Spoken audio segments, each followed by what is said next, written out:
Entering the diet swap house this week is serial singleton super skinny Tiffany Patterson. At 25, she might be petite, but she's carrying the weight of the world on her shoulders. My mum moved to France when I was 19. I suppose we were quite young to be running the household on our own, but luckily as we were growing up she did teach us how to look after ourselves and how to cook. Despite holding down 2 jobs, Tiffany finds time to cook healthy meals for her baby sister and their friends. But Tiff barely eats a child-sized portion, let alone enough for a busy woman. I say she leaves half of it. We're trying to feed everybody else up. Yeah. You need to eat some grub yourself. When she does cook us meals, she does a normal size portion, but she just won't finish the portion. She'll always leave a little bit, and that's for reassurance that she's eaten enough of it. Her minuscule meals leave her running on empty, so she relies on a daily dose of energy drinks to keep her pint-sized frame on the go. Tiffany has had to grow up quickly, but her eating habits have left her with the body of a child.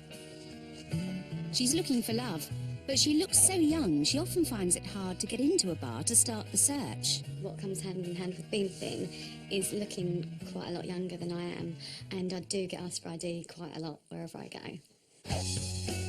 Come and climb onto the scales. The average weight for a woman of 5'4" is 8.5 stone. So in pounds, you are 95 pounds. That's a shocking 6 stone 11. So you're 25 inches around your tummy.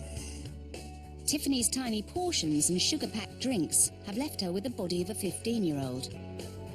Tiffany, your body mass index is about 16.5.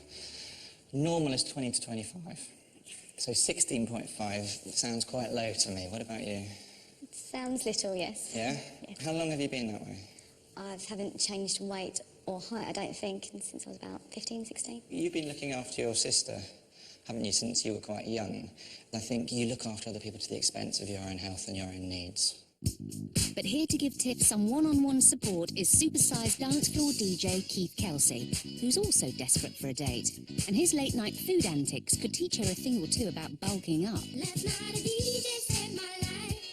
The clubs that I work, there's a fish and chip shop open until 7 o'clock in the morning.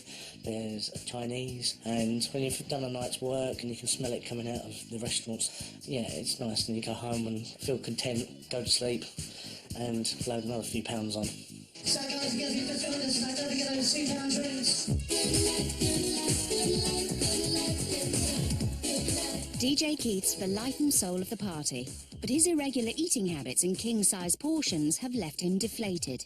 He might be the mix master, but when it comes to mixing with the ladies... When he's DJing, he is totally different to what he's like when he's not behind the turntables.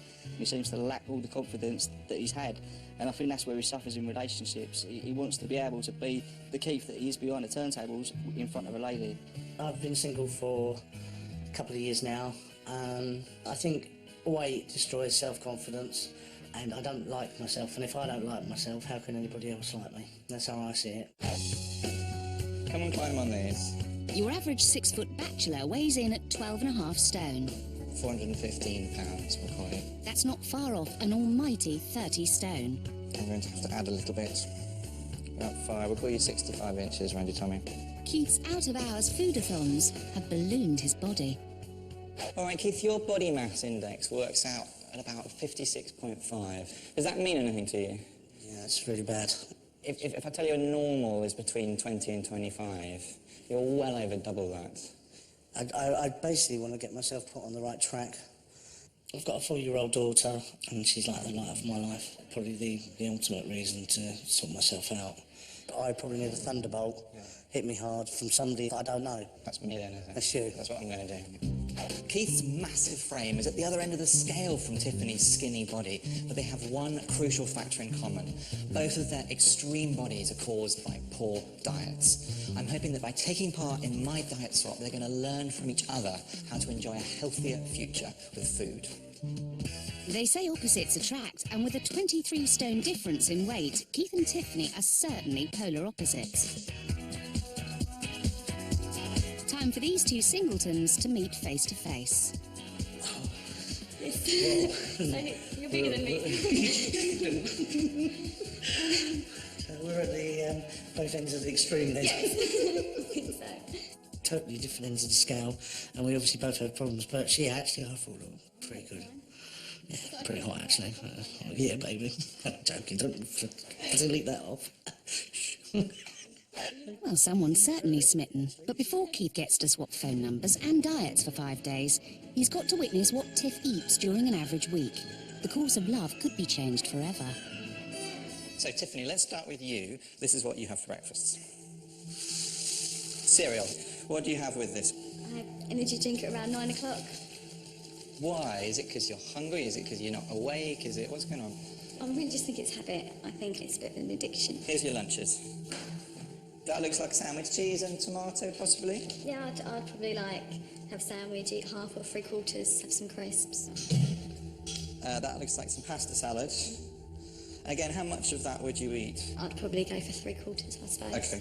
I think this is a theme that we're going to see with you, in that actually the sort of things that you're eating are fine, because you are careful about what you eat. You don't eat a lot of junk, but you do eat very small portions. Let's move on and see what you have for dinners. Here we go.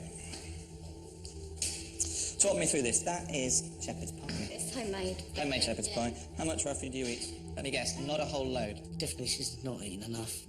I'm going to feel hunger. I'm going to feel hunger a lot.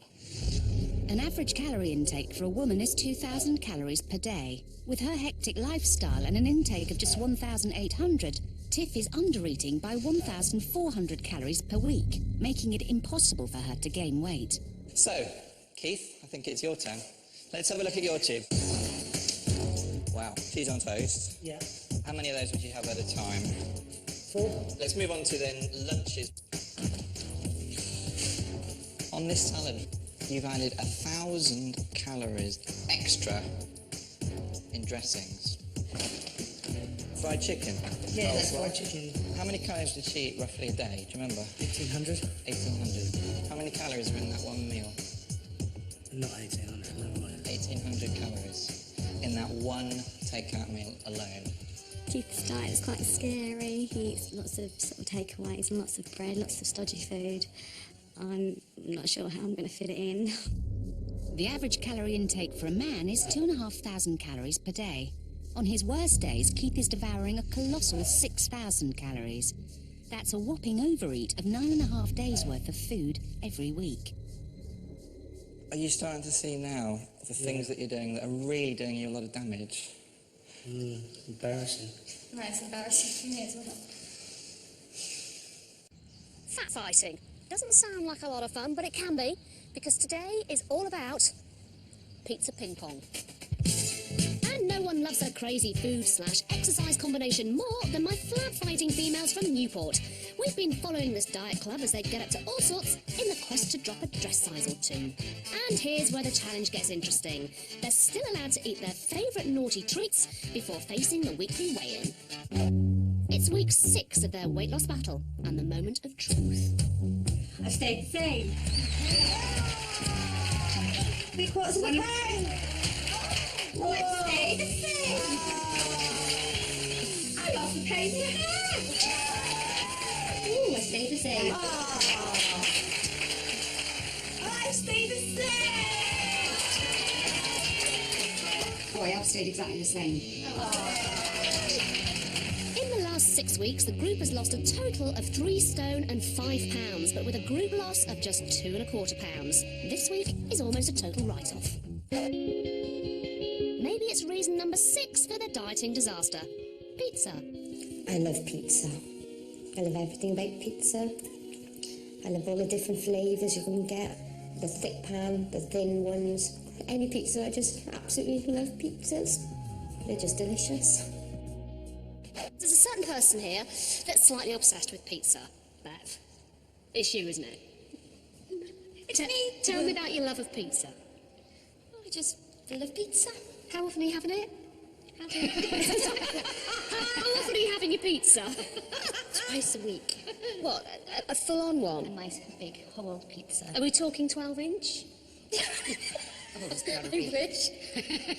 So, we are going to be doing 45 minutes of ping-pong playing, which will burn off around 250 calories, which is equal to a very, very slim slice of So pizza. I need to stay here for a week. You would have to stay here for a week to burn off your 12-inch.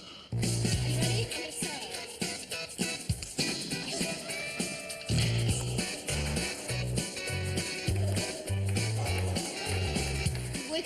pizza car. I'll be you to have 2 slices.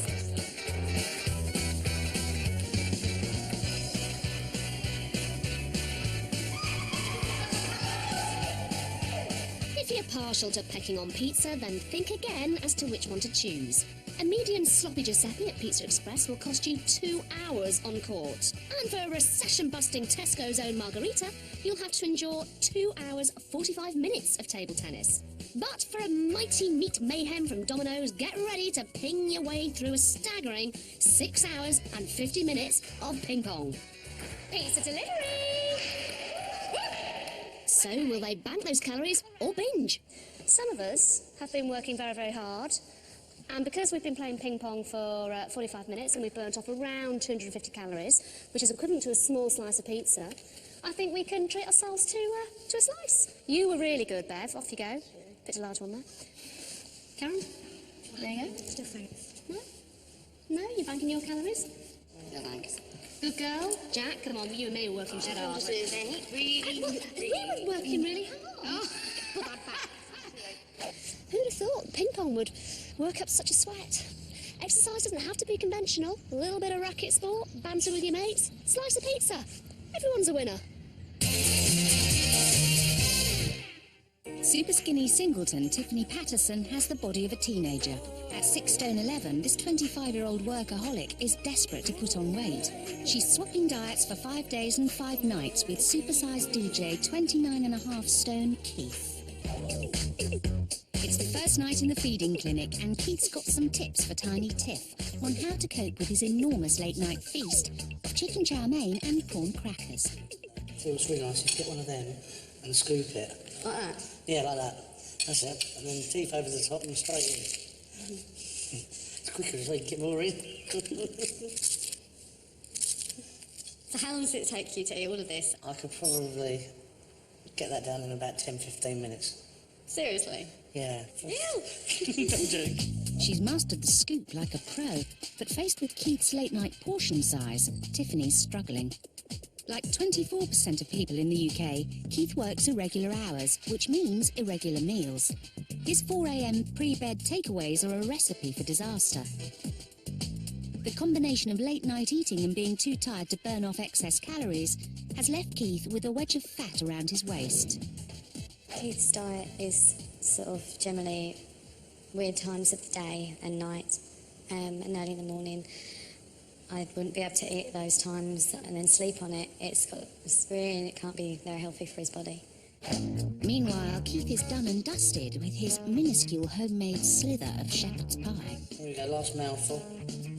Bon voyage. So how are you feeling? Stuffed? Oh, to the rafters. If I was to have shepherd's pie at home, it would probably be a lot bigger, at least double the size of that, at least. I don't feel hungry at the moment. Get the feeling in time, that could change quite quickly. Back home, Keith's appetite is out of control. I'm known to sometimes have up to 4 takeaways a week. I eat probably between 10 and 12 slices of bread a day. Eating makes me happy for about 5 minutes and then depresses me for the rest of the day till I eat again. He's definitely unhappy with himself, and it's self-perpetuating because as he gets down, he eats, and then he puts more weight on, and it's a vicious circle, which he's finding very difficult to break. If things are going wrong in my life, then I turn to food to make me feel better and make things right, which it probably gives me a short-term fix. It's given me a long-term problem. Honestly, I really like... You've done well. I want to really well. pop my jeans open. Tiffany has stumbled at the first hurdle, and only a few hours after a late-night feast, she's faced with Keith's bulging breakfast of 4 slices of cheese on toast. I don't usually eat this much bread. It's quite filling, isn't it? Definitely. I think that's probably why I quite like it. It's because if I eat that, it'll bulk me up really quick and make me feel content. Meanwhile, Tiffany's sugary drinks are leaving a bitter taste in Keith's mouth. What's that? Is that apple juice? That's energy drink. Tiffany is hooked on energy drinks, but they're just empty calories. If she's serious about getting curvy, then she needs to wean herself off them and start eating proper meals. really don't think I can eat any more. I'm quite sleepy now. I want the energy drink. Full to bursting with Keith's stodge-filled breakfast and without her usual caffeine fix, Tiffany's mission of finding love is completely sidelined. But soon Keith's more than ready to feed his love of food, so it's back to the kitchen. This is actually only half a tin of tomato soup, so I never can finish a whole one. Right, okay. Sorry. Breaks my heart to tell you this. Quarter pounder with cheese, fries, and chocolate milkshake. How does that sound? Milkshake sounds good, the rest not even interested. Milkshake. Is this with the sugar? Yeah. There's something ridiculous, like something like 30 teaspoons of sugar in that. That's good. So yeah, but how much sugar do you reckon is in that? Yeah, probably quite a lot. She's got an addiction, I think, to sugar. It's the sugar again. She's getting her energies from wrong things on one side, but she eats good on the other. So she's got a little bit of a contradiction, I think, with her diet. Tiffany might be right to snub Keith's greasy lunch, but it's not going to help her in her quest for curves. She needs to up her intake of fats in order to get those love handles she's after. His burger and chips is fully loaded with bad fat, or saturated fats, too much of which can lead to high cholesterol, clogged arteries, and heart disease. By replacing it with foods high in good fat or polyunsaturated fat, like oily fish, avocados and nuts, Tiff could gain weight the healthy way. I'd much rather see a nice big roast dinner with loads of veg and... Yeah, actually, I wouldn't mind seeing that as well, actually. Rather than that? Yeah. Well then, why is that exciting? You can't go for a drive-through and get one. Yeah, but that's not exciting. Seriously, look at it. It's quick, though. Seriously, look at it, though. It's got quick retinol all over it, isn't it? So far in your diet, I haven't seen evidence of you actually cooking anything, really, apart from toast. Apart from toast, because it's quick. I think it's a shame that he doesn't experiment with home-cooked food and enjoy cooking home-cooked food and try to cook as many varieties of home-cooked food as he does buying fast food. Do you know what I think of dinner? Almost laughable. Almost. Very little. That felt like just drinking like thick water, really. How my stomach feels, I still feel very hungry. Keith's diet is starting to have its own negative effects on Tiffany. After a full day of fatty foods, she's faced with a dinner of cheese pizza, and with no caffeine to wash it down, she's at the end of her tether. I feel angry. Feel angry? I'm sorry now.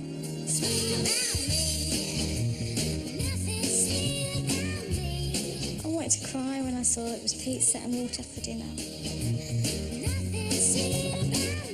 I was not hungry when I started it, still from today. Even though I skipped lunch as well. I'm so over bread, I'm so over stodge. I feel really sluggish and really miserable and just down. And just can't even bother to smile, really. I'm just Tiny Tiffany is tired of even trying to eat her DJ counterpart's gigantic meals. But the home truths of her malnourishment are startling, and Dr. Jessen is hoping a few shock tactics will get her to change her ways. So, Tiffany, come along and have a look at these pictures we've done of you. Oh, they're vile. Did you say they're vile? Yes. Why? Disgusting. This is the bit you don't like? Yes. Tell me more. Your boobs? Yeah, I'd like to have bigger, more womanly breasts. Yes, definitely. Breast size is partly governed by body fat proportions. A low BMI like Tiffany's decreases the chances of having bigger breasts. It's something that you really see a lot in very underweight women. They start to look rather androgynous. They develop a rather boyish figure rather than a feminine figure. And that's sort of a warning sign, if you like, that weight is becoming a problem and the body is changing and reabsorbing itself, which sounds a bit alarming, doesn't it? Yeah. What about this picture here? Apart from worry lines, and apart from sort of like a little bit of bad skin, I don't, that's fine. Actually, really what I want to draw attention on is your hair. Not surprisingly, I'm going to tell you that diet is really, really important for both hair and nails. In order to produce healthy hair, the body requires regular intake of essential vitamins, found in foods like leafy greens, brown rice, and dairy products. Although Tiffany's diet includes a decent variety of these foods, her portions are so small she's 50% under the recommended daily intake of essential vitamins. If any of these are lacking, the hair shaft becomes weak, resulting in potential massive shedding and baldness. What do you think of that? I don't want to go bald. No. I like my hair. You like your hair, so that's why you need to feed your hair. What about this picture here? Oh. How old would you say that person in the picture looks? Oh, quite young, I'd say. 15 or 16. It is quite a childlike body, isn't it? Yes. You don't like me saying that? Painful. Really painful. Yeah, because I'm not a young person in my mind. And that's, it's a horrible thing to say. Here. Yeah. I'm going all red. Your reaction, your embarrassment and all of that is really interesting because it means we've really hit a nerve with this, the child issue, haven't we? Mm-hmm. I think this relates very much to what you eat and the fact that one could say that your portion sizes are also quite childlike. They're small. You eat kiddies' meals, don't you, in small portions. You never seem to finish anything. So although the overall balance of things is pretty good, you need to increase those portion sizes and start eating adult lady portions rather than these little girl portions that you do eat. Yeah. Was that fair? Well, I'm definitely here to put on weight. Yeah? So, yeah. It's a good shock tactic to, make me stick to it. It's what I want. I really do think changing my diet will be a positive thing. It might put on a bit of weight, but even if it doesn't, I'll know that I'm really healthy. She might be 25, but super skinny singleton Tiffany Patterson has the body of a girl 10 years younger. At 6 stone 11, she's less than a quarter of the size of her diet swap partner, 29.5 stone DJ Keith Kelsey. Following a wake-up call from Dr. Jessen, Tiff is determined to put on weight.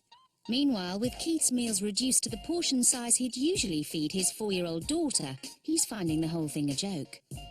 Like the ration book is going to come out in the morning and I'm going to get served up a bay leaf with a little bit of paprika and a bit of salt and pepper maybe. Oh no, I can't have salt, can I? Because that'd be real bad, wouldn't it? Right, I'm moving main course now. So Dr. Jessen decides it's time to give him something a little more serious to think about. Keith, I've brought you here today because I want to make you realise that balanced, sensible diet and exercise is by far the best way to control your weight. And I'm going to show you something that I think is probably going to shock you quite a lot, but I hope will make you realise it's not a situation you ever want to find yourself in. Over the last 5 weeks, we've followed Lisa Wheeler's preparation for weight loss surgery. At 46 years old, she weighs 26 stone, making her morbidly obese. With a BMI of 66, she battles with her body every day. But after a 10-year wait, she's minutes away from major surgery to remove 2/3 of her stomach and address her obesity nightmares for good. Can't believe it's happening. Are you nervous, Lisa? I am. It's terrible. Are you? She's having something called a gastric sleeve, which is when most of her stomach's going to be removed. And she's never going to be able to eat a proper meal again. Ever. But her weight has been such a problem for so long, and she's got so many medical conditions as a result of this, that this really is a kind of last hope operation for her, isn't it, Lisa? It is, yeah. Like most people living with obesity, Lisa's had to endure a whole host of ailments directly linked to her weight, including high blood pressure, DVT, constant back pain, a hernia, sciatica, and asthma. Wish I was in your chair. You're all right? Yeah? You sure? What's up? No, because I can relate. Yeah, I can relate. You know, it's something that you can do, Keith. It's completely in your hand. It just requires that self-discipline, and I'm hoping that now you've seen all this, and when you've seen the operation, that will give you that impetus to actually really go for it. There's no going back for Lisa, and as leading weight loss surgeon Mr. Ahmed commences with surgery, Keith is about to see firsthand the drastic effects of overeating. So now we're basically looking into Lisa's abdominal cavity, and you can see all the yellow stuff. This is all fat. Looking at that fat is just making me feel that's disgusting. So we're going to start stapling the stomach next. I'm going to activate the stapler. See now, and deploy it. How it's dividing the stomach. So there'll be another row of staples, another one all the way up to the top, and all of this side is coming out. Yeah? Lisa's surgery is far from a miracle cure. In fact, it's potentially life-threatening, with 1 out of 100 operations ending in fatality. Plus, post-operation, there's a host of possible complications. Her stapled area may leak, which can frequently cause infections that result in serious health problems. So the operation is nearly finished now. All we have to do is to take out the stomach sleeve, which is here. You can see it's nice and loose, and this is Lisa's new stomach here. It's a very nice, narrow, evenly shaped stomach tube. But there's another possible complication. What size meal now will that stomach be able to hold? Once the healing process is over, the average meal size will be about half a cupful. Half a cup. If she tries to overdo it, she will vomit. If she tries to overdo it and she doesn't vomit and does it on a regular basis, that tube will stretch out again and form a new stomach. And it should be back to square one again? Back to square one, yes. Through here. The best thing, Keith, is to avoid surgery, to be honest. You know, this is a really difficult option. It's a last line treatment. So Keith, I'm hoping that having seen that operation, it's had the desired effect on you. I kept thinking of a sandwich, and every time you have that butter on that sandwich, that's going straight, sticking itself around the liver and all that, and that was horrible. And I've never looked at food doing that to my body before in that way. Lisa, hello. Now, I'm going to spit this tube out for me. Ready? Big deep breath and go. I mean, have you ever given thought to what's going on in here? Never, no, because I didn't want to. Because what you saw on the little screen is exactly the same as what you've got in there. Yeah. Exactly the same. And that's my reality check, That's definitely. what I wanted to get home to you. Watching Lisa undergo a life-changing operation has been a life-changing experience for Keith too. If he continues to eat the way he does, it could be him on that operating table. It's up to Keith to change his diet and his lifestyle before it kills him.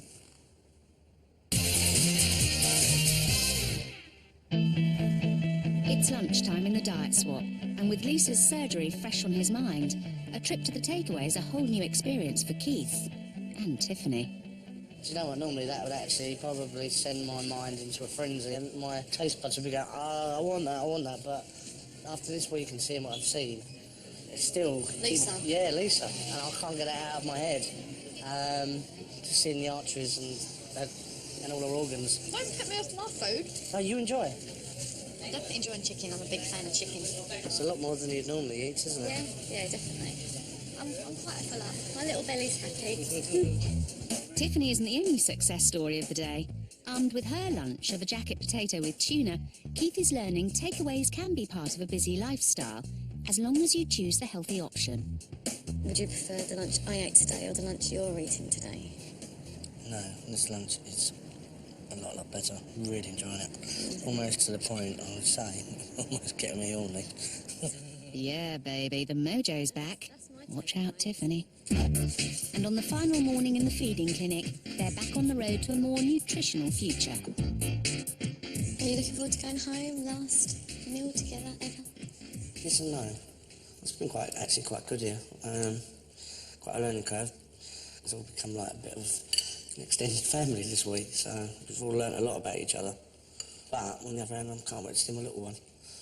I'm not going to miss the actual food, I don't think, but we'll definitely try and put more on my plate in future. Right, guys, well, it's the end of the week. You've got through it. How's it been?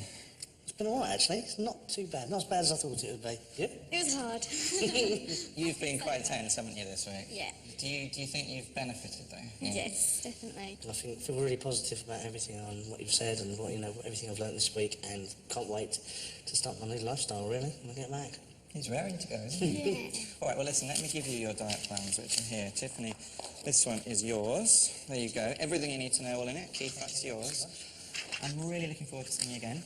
We've got 12 weeks before I see you, so best of luck. And it's been a really good week. Thank you. Thank you. Coming here this week has been 100%, 200%, 300% a positive thing. It's been fantastic. I don't really want to go home now, actually. Got to stay a few more days. I think this has definitely changed my outlook on life long term. I think this experience has been very positive. It's been really difficult, but I think it'll definitely do me some good. I'm going to get a lot of things I used to have back, i.e. girlfriend, and plus my daughter. She's going to get a more active dad. Hopefully I'll be getting some womanly curves. Yeah, I look forward to it if I do. Under the guidance guidance of leading eating disorder specialist Dr. Peter Rowan and dietitian Ursula Philpott, we've been following 4 girls on the road to recovery from anorexia. By encouraging them to open up, talk to each other and confront their issues together, the group are helping each other make progress. Rachel, Rebecca, Fiona and Elaine are starting to re-establish a healthy relationship with food, but there's another issue to be addressed. Approximately 80% of anorexia sufferers engage in compulsive exercise. My relationship with exercise is absolutely obsessive. I don't go a day without exercising. I do like 200 press-ups, like 200 sit-ups, do tricep dips, do squats, do lunges.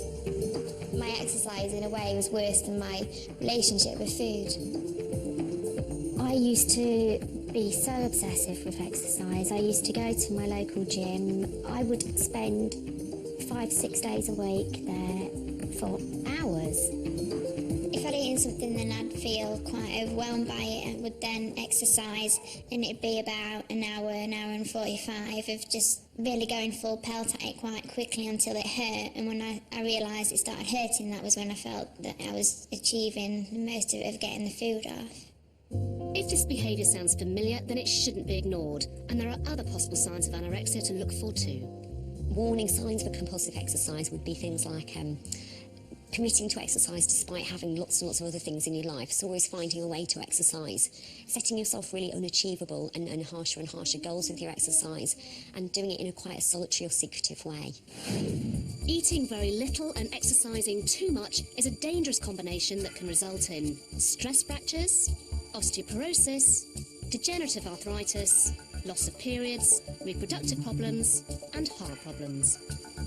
But for some anorexics, extreme dieting means they become so weak, exercise isn't possible. When I had my eating disorder at its severest, I lost so much weight that I started to lose the ability to function properly. My energy levels would be very, very low.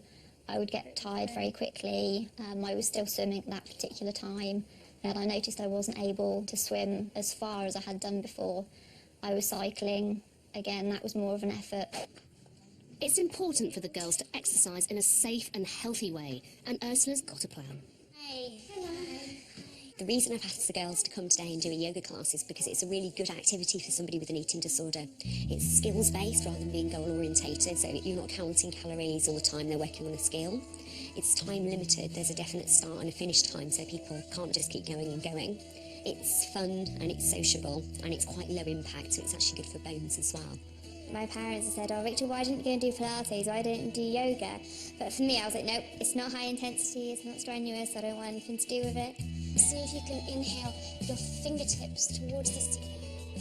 Despite their reservations, the last few weeks have taught the girls to be open-minded, so they're giving it a go.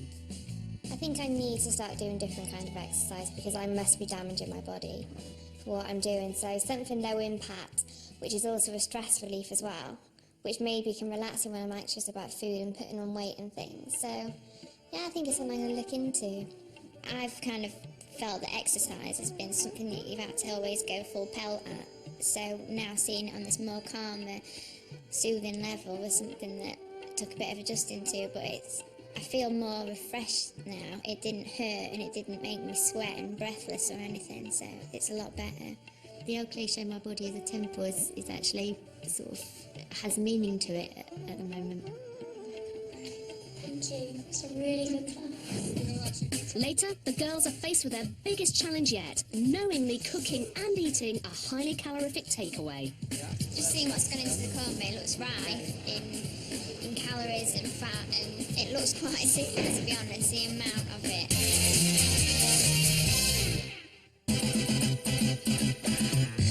It's been 6 weeks since Supersized Keith and Superskinny Tiffany left the feeding clinic. They've both been following tailor-made eating plans to help them achieve the healthy balance their bodies so desperately need. Keith's fat-fighting scheme involves reducing portion sizes, swapping takeaways for home-cooked food, and learning to eat more slowly. I haven't touched any takeaways whatsoever in the last 6 weeks, and to be honest with you, because I'm eating good foods, and not feeling like I'm going without and I'm not getting hunger pains or anything like that.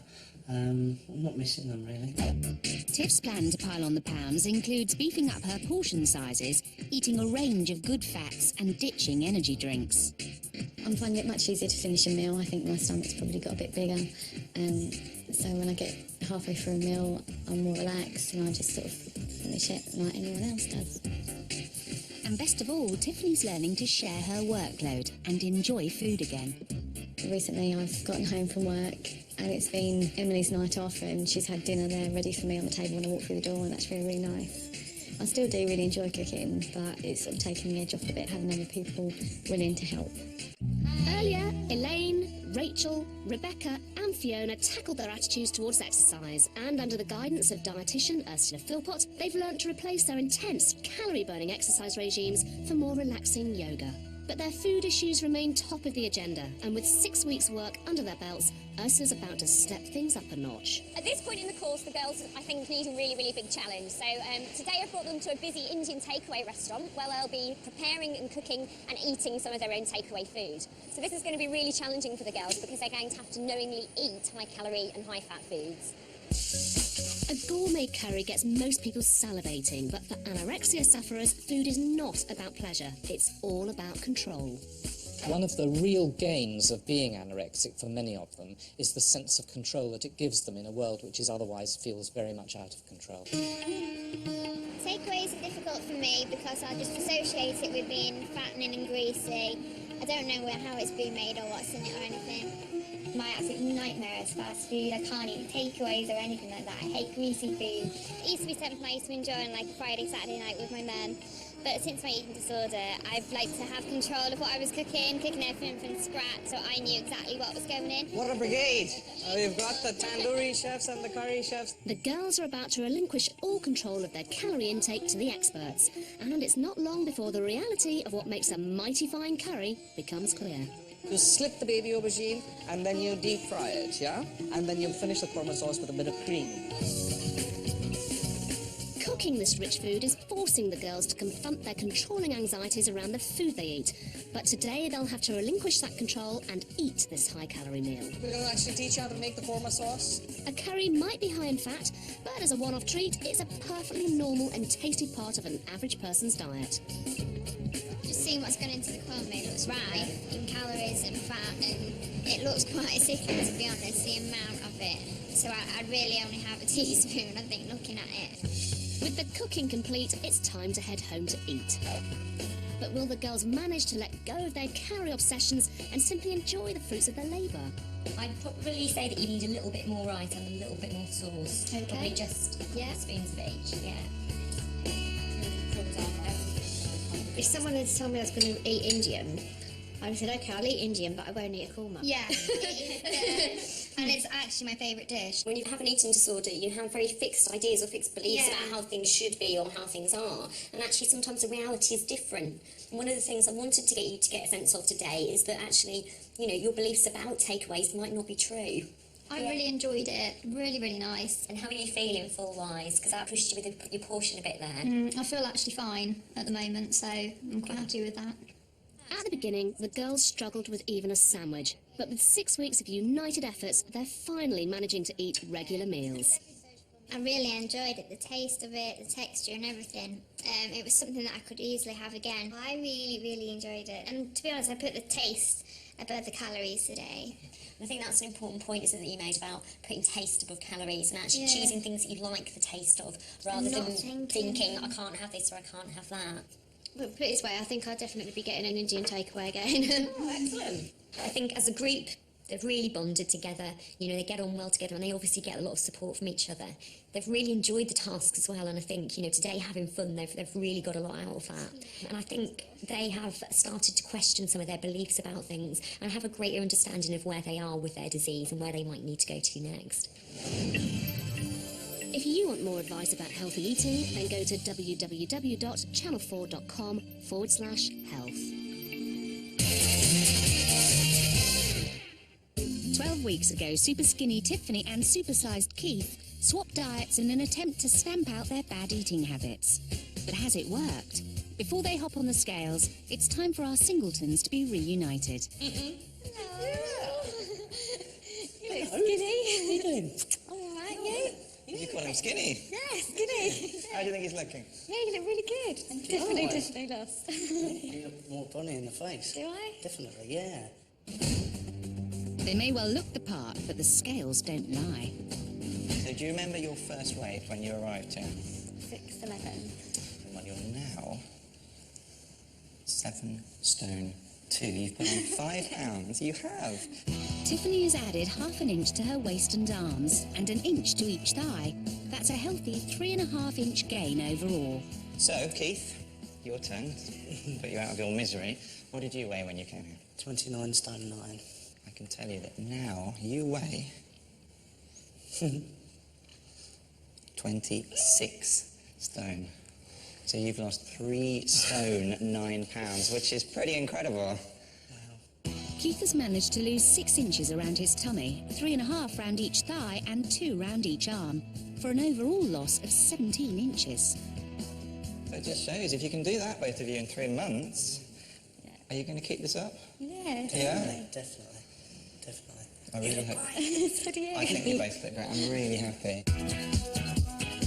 Our singletons are now loving the look of each other and are all set to get out there and impress. I feel much more healthy now since doing the swap and going onto my new diet. Everything seems healthy about me, my skin and my hair, and I've got a bounce in my step now. People have said that I'm glowing. Losing the weight has made me feel fantastic. I feel like a teenager again. I feel at ease around ladies, and actually they seem to be quite at ease with me as well. And I'm having fun. I'm having fun again, and I forgot what that was like. If you have a child who is overweight or underweight and would like to appear in the next series of Supersize versus Superskinny, go to channel4.com/take part. Next week on Supersize versus Superskinny, 2 extreme opposites come head to head. You already finished the whole lot. To be honest, you are taking the piss, mate. And LA's shocking baby weight loss trends are exposed. The child ends up getting sick, they end up going into hospital. I mean, it's just crazy. I mean, it's insane.